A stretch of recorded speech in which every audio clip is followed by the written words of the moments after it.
This short video is going to show you how to manage your account and your subscriptions.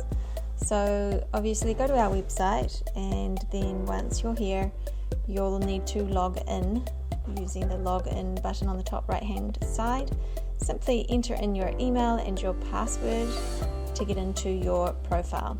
Once in here, you'll see order history, your account details, and you can view and edit your address in here.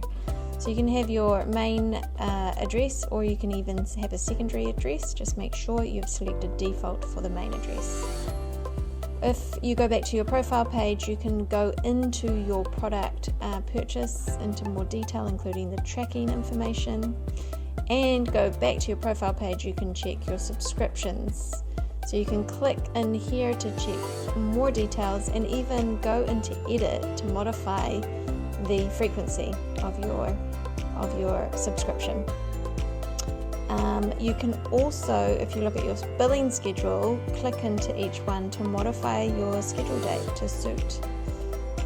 So once you've done that, make sure to save, and that'll save automatically into the system. You can check your customer details and your payment method. It's all editable.